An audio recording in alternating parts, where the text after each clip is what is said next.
Welcome back to the show. Well, last week we had a conversation with Chief Executive Officer of the Mental Health Authority, Dr. Kwesi, and one of the main points of our conversation was that many people on our street are screaming for help with practically no one to hear them out.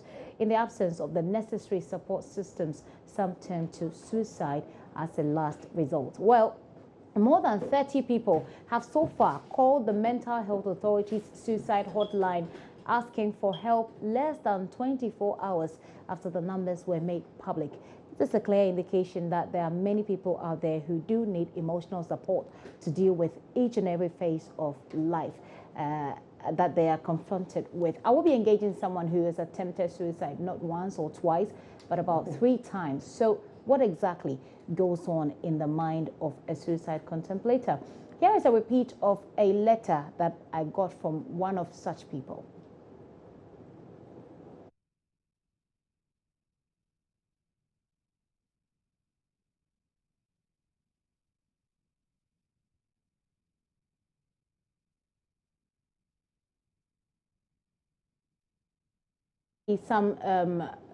This is actually some statistics of from the World Health Organization about suicide that we played to you not so long ago. And in that, they say that about 800,000 commit suicide every year. About 800,000 people worldwide commit suicide every single year.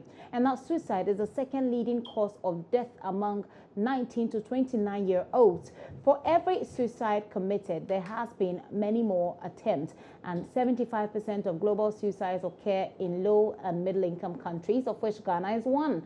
Ingestion of pesticide, hanging, and firearms are among the most common methods of suicide globally. And over here, of course, people don't have a lot of firearms, so they resort to hanging, and that is something that we've seen. Just yesterday, there were 2 reports of suspected suicide cases, and they both used hanging. That is, of course, if it has been established that they are indeed suicide cases. We'll be having a conversation about that one as well, how we differentiate between suicide and what could possibly be a murder case.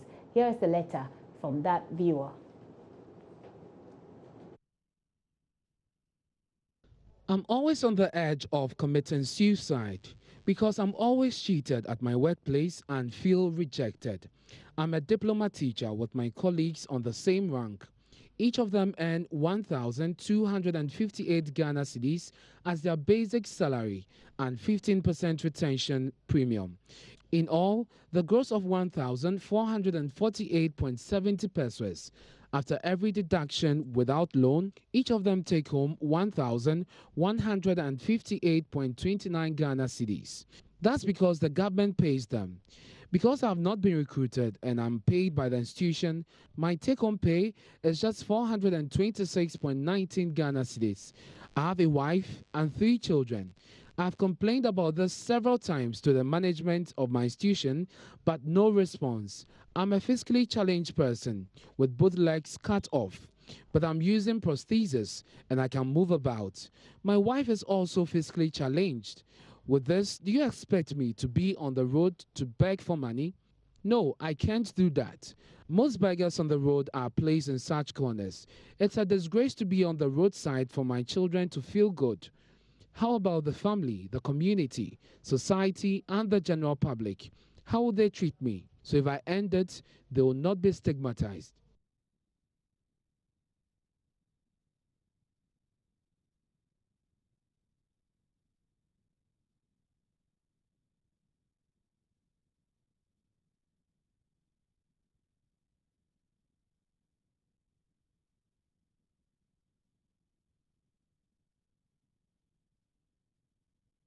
So that's a letter that someone sent me. And actually, to be honest with you, I've received much more than that. This is one of them that I thought was very touching. One of the lines, or one of the letters that I thought was very disturbing. And so I decided to share. I'll be engaging, like I said, someone who's committed, a lady who has committed suicide not once, not twice, 3 times. And also I'll be engaging Chief Superintendent Edward Fache Kumi, who is head of head of crime at the regional Accra Regional Police, so that we find out how we differentiate between what is suicide and what could possibly be a murder.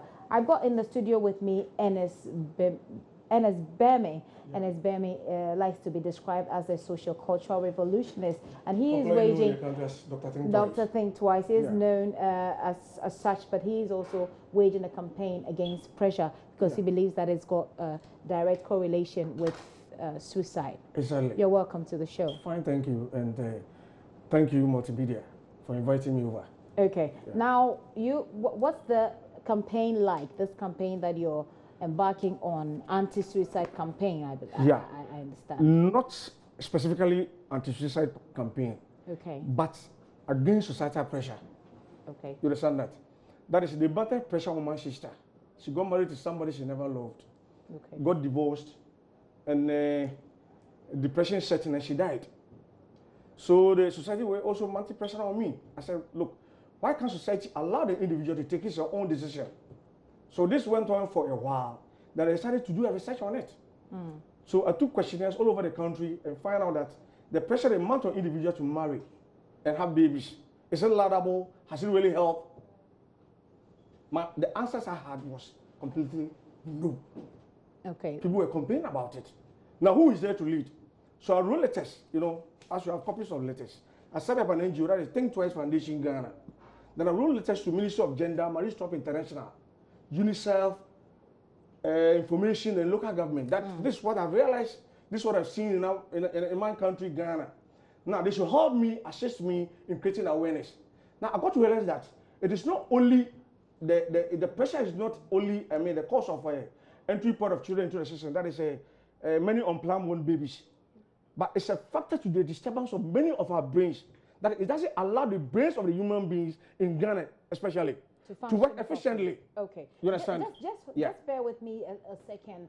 I've got on the telephone line now Regional Crime Officer Chief Superintendent Edward Fachi Kumi, who is, like I said, is a Regional Crime Officer, Accra Regional Crime Officer. Hello, sir. Thank you very much for your time here on the Pulse. You're welcome. Now, one of the things that has baffled a lot of people is the rate at which people are committing suicide. That is, of course, if we accept that all of these cases that we've recorded are indeed suicide. It's been curious. People have been asking, how then do we know that bad people are not taking advantage of the situation to actually commit crime, actually murder people and make it look like suicide? At what point can we differentiate? Hello? Yes, sir. Did you hear me? Yeah, the line is very faint, but I think if I can hear you, you are asking whether some of these cases are not cases where people kill and then let it look like suicide. Exactly, sir. Yeah. That is why in all cases, we say the rule is that you should not presume that the cause of death is natural. You have to investigate and then establish that it was either a suicide or was murder. That's the rule. And that's why all the cases that come across the investigation is ongoing for us to establish whether it was a murder that somebody killed and came and dumped, or let it look like a suicide, or actually it was the person who took her own life. So let me give you just two examples of the suicide or the suspected suicide cases that we've covered between last week and now. So last week there was one at Achimota where the man was said to have been found hanging on a tree. People in the neighborhood, for instance, suspected foul play because they said that the rope upon which he hung, that should have killed him, they felt was too light for the weight of a human being. Secondly, they found him with his feet on the ground. Thirdly, the branch of the tree upon which the rope was hanging itself, they believed, was not heavy enough to carry the weight of a man. And then there was something, a rug sort of covering his head. They suspect foul play. That is one situation. Yesterday, we reported another, and the person was hanging on top of, by a reservoir. And it looked like she either stood at the top of the reservoir and hanged herself and jumped up so that she'll be strangled like that, or someone probably hung the rope around her neck and pushed her off. In such cases, how really can you be sure, or the Clamor Police Service be sure, that it is actually a suicide? And who would you talk to in such cases?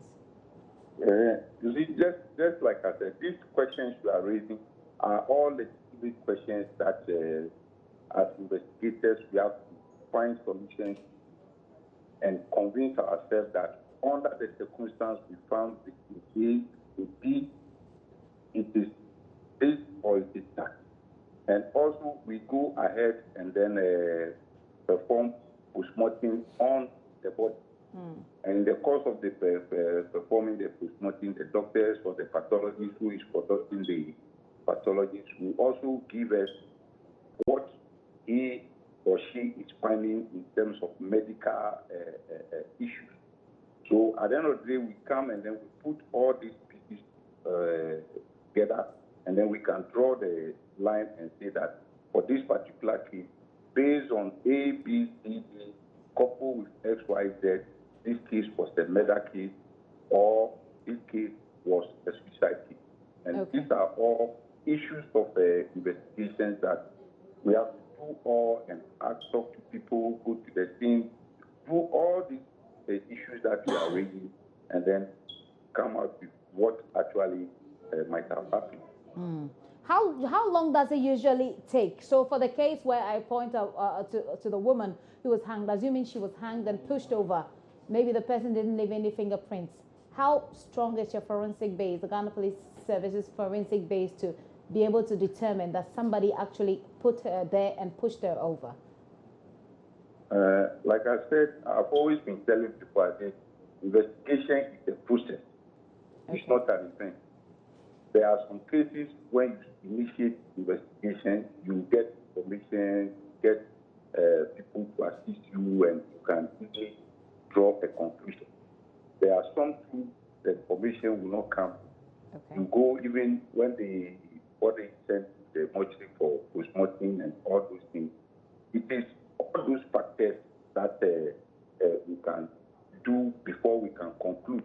So we cannot put specific time to say that, oh, for this particular one, within 1 week, we can draw the line and say it is A or it is B. No, we cannot draw a line between. But what we always try to do is we try as much as we can to expedite the investigation.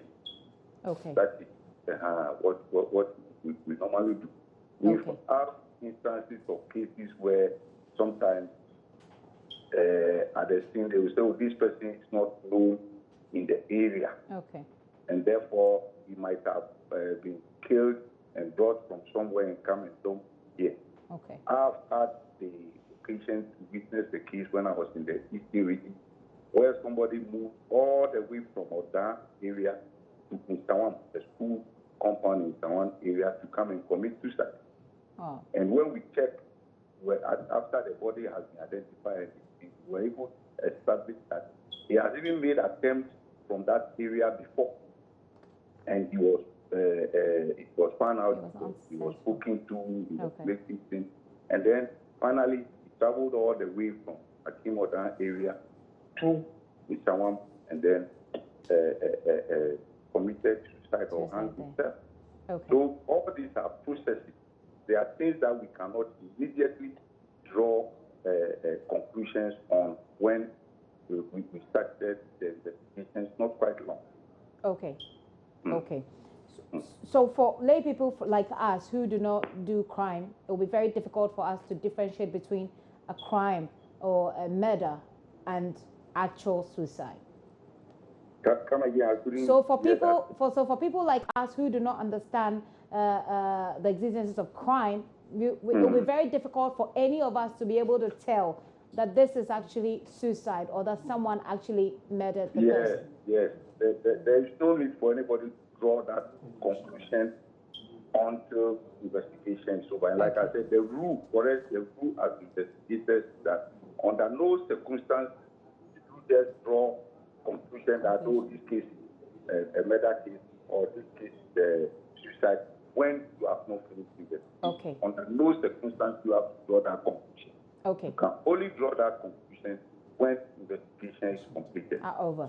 Right. Thank you very much, sir, for your time this afternoon. You're welcome. I've been speaking to the Accra Regional Crime Officer, Chief Superintendent Edward Fachi Kumi, there, about whether or not people are taking advantage of the situation and actually committing murder. Back to your campaign. So you've been across the country. At this point, what we're seeing, especially last week and especially the past, say, 1 or 2 months, is that people are committing suicide a lot. So you're dealing with taking away pressure from people. Now that we're seeing a lot of suicide, what's the dimension of your campaign going to be like? Yeah, my sister, you know, we need to tackle societal pressure in our country. When I talk about pressure, we have positive pressures and then negative forms of pressures. You understand?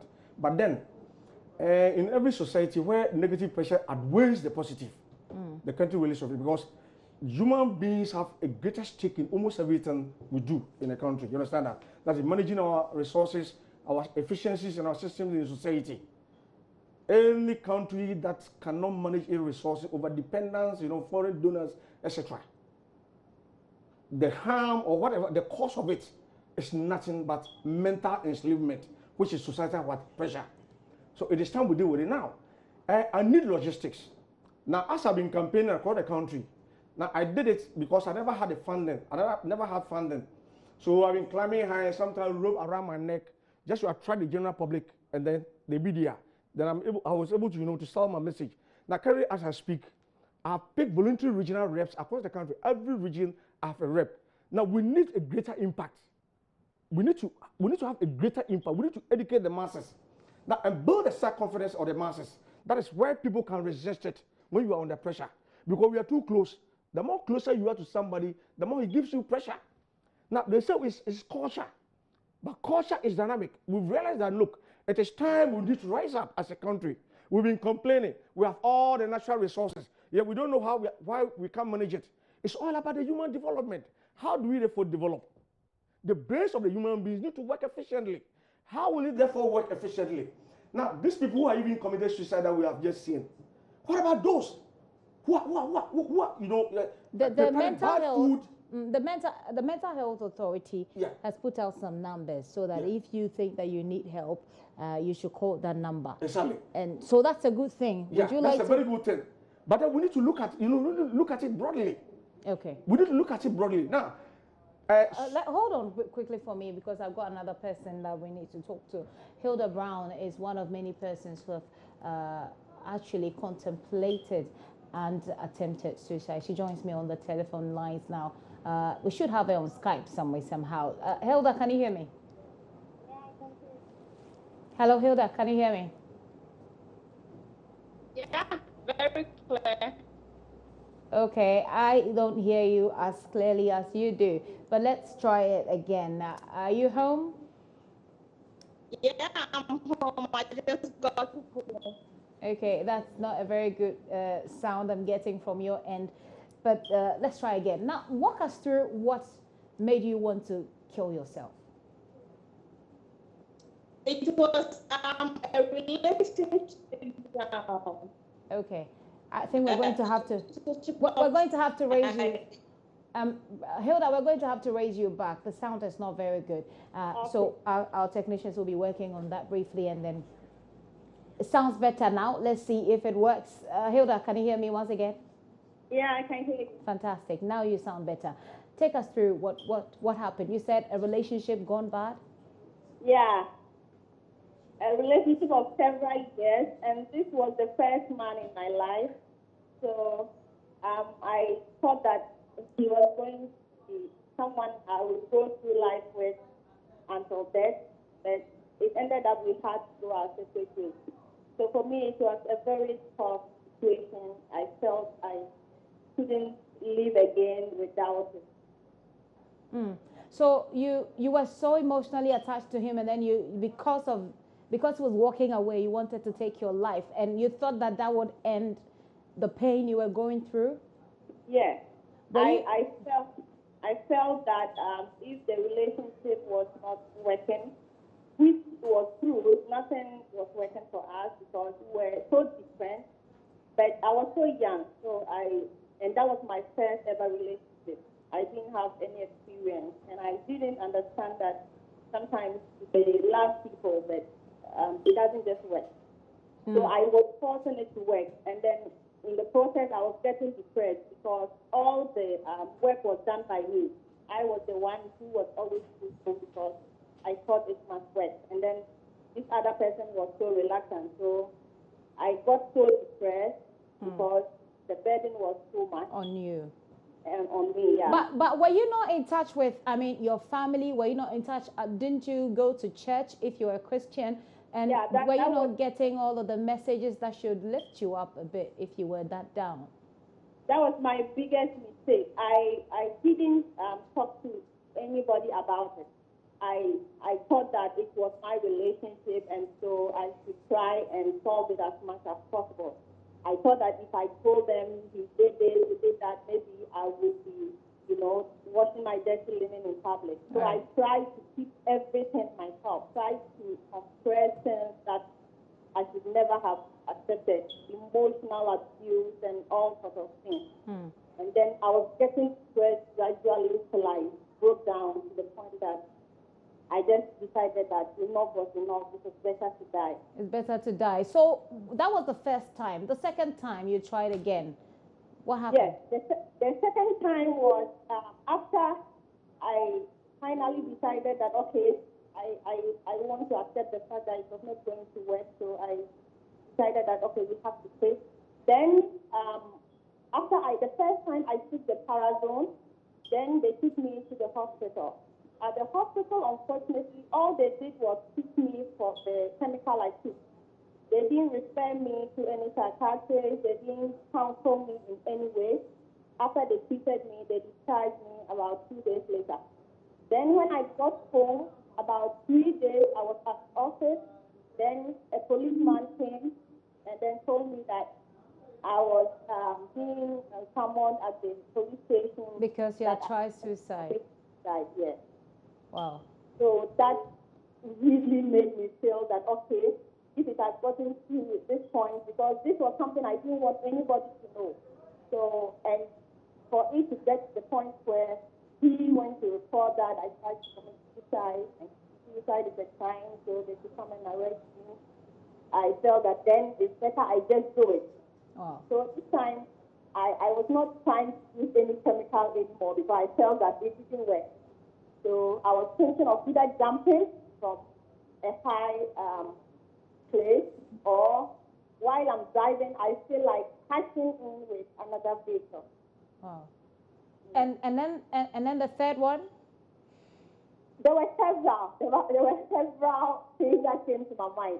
Not third, not fourth, several. Like at any point in time. Well, I need to see you a bit. The framing where your camera is not very straight for me. If you could just position it in a way that I could see you. So let's try and wrap up this. It looks okay now.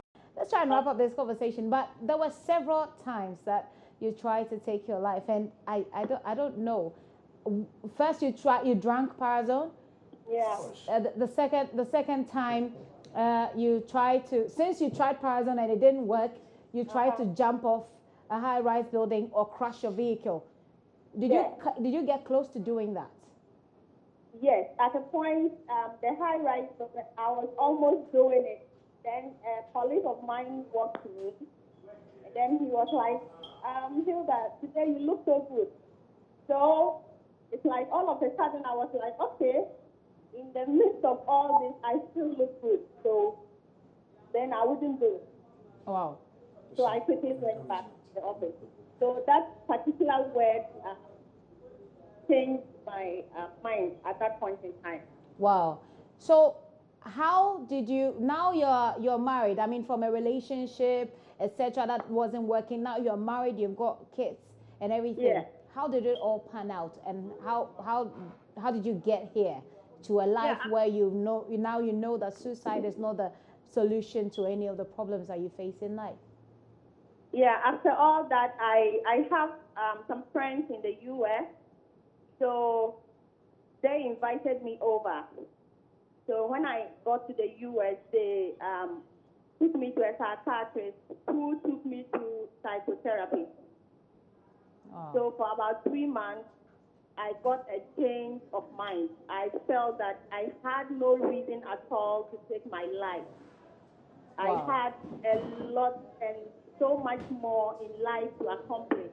And the world was so big enough that one person or one disappointment was not enough to make me take that permanent decision. So Right. the psychotherapy really restructured my thinking. It made me see a bigger world. It made me know that the problem was not the breaking of the relationship, but the problem was my way of thinking it or my way of seeing it. Yeah. Yeah. Yeah. It's I became a different person. Mm. I moved from a 0 to a point that I felt that nothing was worth taking my life for. Wow. So when I came back from the U.S., I felt that there was a lot we need to do in Ghana. In Ghana. Concerning mental health and suicide. I see. Before I let you go, did you ever think of the pain that you would go through before you die? If you, God forbid, you die, did you ever thought of it? No, not at all. When I got to that point, there was no thought of that.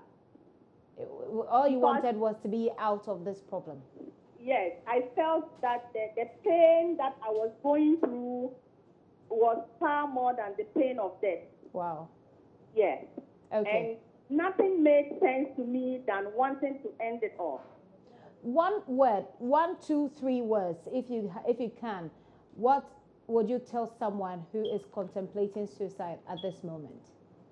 Yeah. What I want to tell anyone who thinks that suicide is a solution to whatever problem he or she is going through at this point is that I got to that point myself. And today, 7 years after, I can tell you that it is not worth it. If I had killed myself, I would have done a lot of harm to myself and to my family and to the nation. Okay. Because I have a lot to accomplish. I have a lot in life to do. And today I am doing it because I did not take that wrong decision. Don't take a temporary decision, a permanent decision just because of a temporary situation. Whatever it is, there's always light at the end of the tunnel. If only you would keep up, you would be strong, you would seek for help, and then you would tell yourself that no matter what comes your way, you will make it. It's just a matter of time, and it's just a situation that can change. Everything is possible. Everything is possible, and it's just a matter of time. I'm actually interested to know what happened with the police. Did they charge you? Yes. When I got there, luckily for me, the commander in charge, after talking to me, he was like, no, I wouldn't want to press criminal charges against you because I think that you need help instead of jail. And I am forever grateful to that man because if he had really pressed charges, I don't think I would be alive because it would have really broken me further down. True. Because I really needed help and not jail. Help so and not what jail. he did was refer me to one lady, a Dove 2 lady, who was also very helpful. Okay. She kept counseling me till I left for the U.S. Thank you. Even when I got back, they still kept in touch with me. Thank you so much for sharing your story, Hilda. Hilda Brown there, she's contemplated suicide, and actually she's attempted it several times. She tells me the first time she drank paras, and the second time she was charged because it's criminal to want to take your own life. So she says, well, if I should go to prison, I'll probably just end it all. Let me take your quick reaction to her story and then wrap up the conversation with what exactly you're doing from here about this suicide thing, and then we end the conversation. Yeah. So your question? Yeah, the question is, what do you say to all that she has said, and what next with you your see, campaign? the bottom of it is that she didn't die. She realized that taking her life wasn't the best way, and everybody should take key interest in what she did. Okay. But then it is high time. It is high time. Our system, one way to sentence, it brings people's spirits down. A word of encouragement from somebody that today you look nice. better to stop, Stop her. suicide attempt. Yeah. Our system, we don't encourage. One way, two sentence, mockery, subjecting the person to, public ridicule. You enter into a relationship, hey, what happened? You see, one way, two sentence, the person psychologically, it becomes a torture. And the end result, many can't resist it. Right. Hence, suicide attempts, suicide, the other forms of, things that are not healthy for society. So this is what I've seen. This is what I think. Okay. Well, I think that you perhaps should team up with the Mental Health Authority. They've launched a campaign as well. I mean, they've sent out some numbers, free, I'm not sure it's toll free, but they've put some sort of numbers that people can call, people who have got suicidal tendencies can call for help counseling. So you probably want to team up with them. My number is 020. No, for people to call, you. You have been giving counseling to people. Yeah, but we've got to be very sure about some of these things, so that you don't just put out a number out there. We've got to go through the system and be sure that we're doing the right thing. So right now, let's work with the numbers that the Mental Health Authority have put out. And once you're able to team up with them, we'll take it up from there. Does that work? Thank you very much for coming through, by the way. I've been here with Ernest Beme. Ernest Beme is a social cultural revolutionist, and he's been going around the country campaigning for people to reduce the pressure that we put on other people in the country. Undue pressure, he calls it. Well, away from suicide, and I believe that you've heard all that Hilda has said. She didn't have experience. She wasn't talking to people. She was bottling it all up, and she changed the environment. That also helped as well. I believe that it's been inspirational to you. Let's do some governance issues now. And Deputy Northern Regional Minister Solomon Boa says he will apply alternative dispute resolution mechanisms to deal with numerous conflicts across the region. He believes that it is a better path to ensuring peace. This is something that is very key for all of us, especially the future of Ghana is in the hands of the youth. So if at a point in time you see that the youth are going untoward, it's very prudent that we arrest the situation so that all of us can move the region and Ghana to the next level. I was in Tamale a week ago. I went to SADA office to learn at first hand how far they have gone. I was in the office of one of the technical officers, and before I came out, I'd heard some unusual noise, but the scene, that was after the fact that I asked them, they said some people came around asking for a particular individual. I said, who were those? And they said, oh, sir, the people have left already. So I went immediately to inform the Honorable Minister that this was what I gathered at SADA office, but everything is under control. And just that very day, he was able to go around and make sure that the facts on the ground with regards to how we can sanitize the environment for all of us to, at least, especially for investors, it's very, very key. So he's been able to arrest the situation, and I can assure you that as we sit today, Tamale is very peaceful. We want to continue to see Tamale very peaceful so that together we can contribute our quota to the development of the region. Thank you, Mr. Chairman. So that's the Deputy Northern Regional Minister designate, being vetted earlier in Parliament. So the Deputy Minister also designate also threw more light on a peace fund initiative that he is spearheading in that region. Basically, this was about 3 years ago. I had the opportunity to meet a cross-section of the chiefs in my constituency. After visiting them, the Pentecost Church organized a dinner for chiefs, and normally they use that opportunity to really sensitize them on the need to ensure that the place is very stable for everybody to go about doing his or her work. So I assured them that it was very important for us to set up a fund, because normally the chiefs will want a situation where they can gather all their subjects.